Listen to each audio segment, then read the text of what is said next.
برطانیہ نے 100 سال پھر تقسیم کی. برطانیہ ملکہ برطانیہ نے اپنے جرنل کو جیسے ڈورن کو کہا کہ یہاں لکیر کھینچو، دوسرے کو کہا کہ وہاں لکیر کھینچو، اس طرح اس نے ایک جرنل کو کہا کہ یہ یہودی در بدر ہے، ان یہودیوں کو بھی جگہ دو، ان کو جگہ چاہیے، کوئی زمین کا خود خطہ ان کو دے دو، جو یہ چاہتے ہیں ان کو ملنا چاہیے. مزید ان کو دکے ہٹلر نے ان کو مارا ہے، فلان نے مارا ہے، فلان نے مارا ہے، در بدر دنیا میں یہ پھر رہے ہیں، ان کو بھی جگہ دو. 55% حصہ فلسطین کا اس جرنل نے اسرائیل کو دیا، یہودیوں کو دیا کہ یہ تمہاری جگہ ہے، یہ تم لے لو. 45% اس نے اس وقت فلسطین کو دیا، مسلمانوں کو دیا کہ یہ 45% تمہارا ہے. یہ چونکہ زیادہ ہے، رشیا میں ہے، کینیڈا میں ہے، برطانیہ میں ہے، پتہ نہیں امریکہ میں ہے، جدھر بھی ہے، ادھر افغانستان میں بھی تھے کہ افغانستان سے یہودی اس کے بعد گئے ہیں، کابل میں تھے یہودی کہ بھئی یہ پوری دنیا میں بکھرے ہوئے ہیں، یہ آئیں گے 55% ان کو دے دو اور 45% کس کو دے دو؟ فلسطین کو دے دو. یہ 1919 کی لگ بھگ کی بات ہے، آپ لوگ مورخین ہیں جانتے ہیں. 1926 میں عبدالغفار خان یہاں سے گیا حج کرنے کے لیے. خان عبدالغفار خان سب آپ لوگ اس کو جانتے ہو، کوئی اس کو برا کہتے ہو، کوئی اس کو اچھا کہتے ہو، وہ علیحدہ بات ہے. وہ خدا کے ہاں برا ہے یا اچھا ہے یہ علیحدہ بات ہے. یہاں سے مشہور ہمارا آدمی خان عبدالغفار خان 1926 میں حج کے لیے گیا اپنی بیوی کو ساتھ لے کر. جب حج کے لیے گیا تو حج میں جانے کے لیے اس نے اپنی بیوی کو کہا کہ یہاں ویسے بھی آئے ہیں، بیت المقدس بھی جائیں گے، وہ ہمارے آبا و اجداد کی سرزمین ہے، وہاں پر ہم جائیں گے. بیوی نے کہا ٹھیک ہے. آپ کو یاد ہے کہ آج سے پہلے زمانے میں یہاں ہماری بڑی بڑی جو عورتیں ہوتی تھیں، ہماری مائیں دادیاں، وہ چادر پہنتی تھی. اٹک اور چھج میں اب بھی چادریں پہنتی ہیں. مردان کے اندر پرانی عورتیں چھج جو مردان کی عورتیں ہیں وہ چادریں پہنتی ہیں. یہ جو سیکسی برقع آیا ہے یہ 90 میں اس کی نمائش مینار پاکستان پر ہوئی ہے. یہ برقع ہمارے ہاں 90 سے پہلے نہیں تھا. میں دعوے سے کہتا ہوں، میں اس کا گواہ ہوں. 90 میں امریکن برانڈ اسلام والوں نے اس برقعے کی نمائش مینار پاکستان پر کی ہے. یہ برقع اس وقت سے عام ہوا ہے، اس سے پہلے یہ برقع نہیں تھا.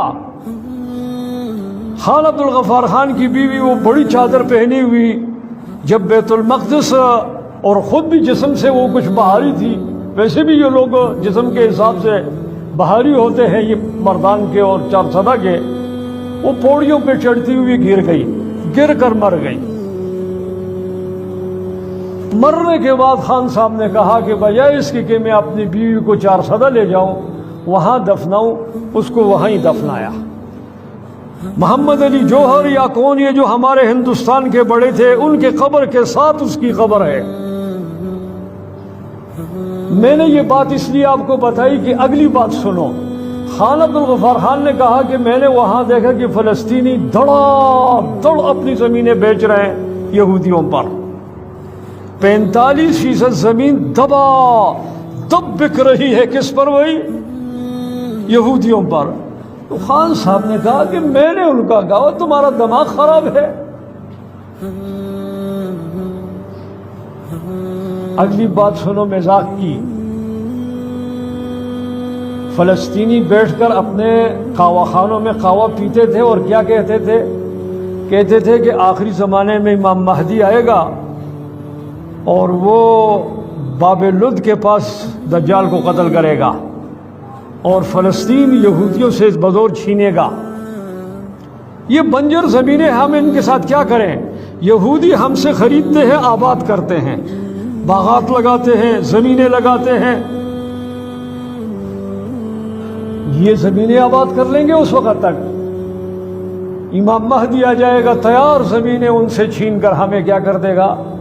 یہ ایک بات میں خلاف نہیں ہوں، میں منافقین کی آپ کے سامنے نشاندہی کرتا ہوں کہ یہاں ایک بہت بڑا مذہبی طبقہ منافقین کا ہے جو صرف ناچتا ہے، ورغلاتا ہے اور لڑاتا ہے.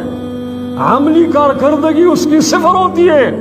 میں ان منافقین کو بتانا چاہتا ہوں کہ ان منافقین نے ہمیشہ مسلمانوں کو ورغلایا ہے، لڑایا ہے. زمینیں بکتے بکتے بکتے اور کھرک لیتے لیتے آج فلسطین کے پاس کتنی زمین باقی ہے مجھے بتائیں آپ.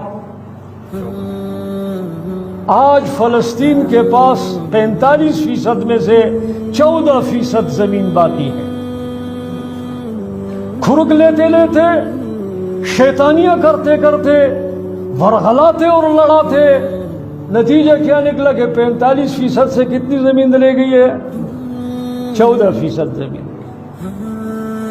آج کچھ شودے پھر اٹھے ہیں، کراچی میں ناچتے ہیں، پشاور میں ناچتے ہیں، ہر جگہ مذہب کے نام پر ناچتے ہیں کہ یہ 14% بھی ان کے ہاتھ سے نکل جائے. یاسر عرفات کی بات سنو. آپ لوگوں میں سے بعض لوگوں نے یاسر عرفات کو دیکھا ہوگا. میں نے براہ راست ہوٹلوں میں اس کی تقریریں سنی ہیں. یاسر عرفات کہا کرتا تھا جب اس پہ سوال ہوتا تھا، شیخ لماذا لا تتزوج، حضرت صاحب آپ شادی کیوں نہیں کرتے؟ وہ کہا کرتا تھا اتزوج بارض فلسطین، میں فلسطین کے زمین کے ساتھ شادی کروں گا. کیا مطلب؟ یعنی جب فلسطین آباد ہوگا تو یاسر عرفات کیا کرے گا؟ شادی کرے گا. وہی دجال اٹھا، اس دجال نے آخر میں یہودی عورت کے ساتھ شادی کی اور دنیا سے چندہ کر کے اس کے اخراجات پورا کرتا تھا. آپ نیٹ پر اٹھا کر دیکھیں کہ کتنے پیسے یومیہ اس یہودی عورتیں پر یہ شخص خرچ کرتا تھا. اس کی باپ کے کارخانے تھے، اس کی کوئی زمین تھی، کچھ بھی نہیں تھا. وہی چندے جو فلسطین کے، آج ان کو غلیلیں آپ نے پکڑوائی ہیں. اوے شرم کرو، آج آپ نے ان کو غلیلیں پکڑوائی ہیں، ہاتھ سے پتھر مارتے ہو، وہ ڈرامے کھیلتے ہو، ڈرامے باز ہو، اور یہاں ناچتے ہو.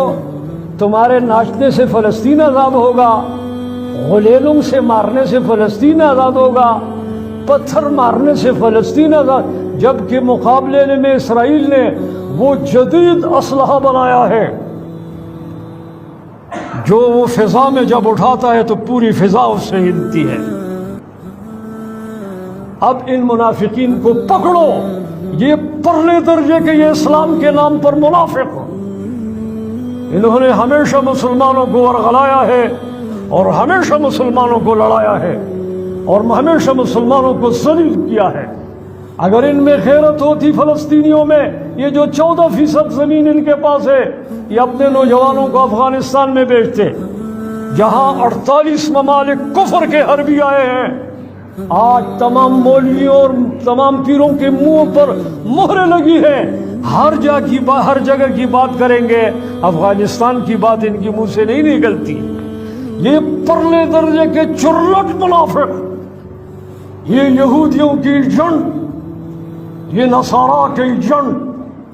بھائی 48 ممالک پوری دنیا حشر کر کے آئی ہے، تمہارے یہاں ہاتھ اور گرفت میں ہے، تمہاری زبان اس کے خلاف نہیں بولتی، تمہارے منہ گنگ ہو گئے ہیں. تم پرلے درجے کے قرآن کے اصطلاح میں منافق ہو. تمہیں حیا اور شرم آنی چاہیے. تم افغانستان کے بارے میں کیوں منہ بند کیے ہوئے ہو؟ ان کو چاہیے تھا کہ اپنے نوجوانوں کو یہاں بیچتے، وہ یہاں ٹریننگ کرتے. اور ترکیہ کو چاہیے تھا کہ جو اسلحہ اس نے بنایا ہے، یہ اسلحہ کل جب وہ بالکل مفت انداز میں یہود کے ہاتھ میں دے گا بطور گفٹ کے، یہی اسلحہ ان اپنے ساتھیوں کو جو یہاں ٹریننگ کر کے جا رہے ہوں ان کو دیں، اور پھر جنگ ہو یہاں فلسطین پر. فلسطین ڈراموں سے آزاد نہیں ہوگا، منافق مولویوں اور پیروں کے ورغلانے اور لڑانے سے آزاد نہیں ہوگا.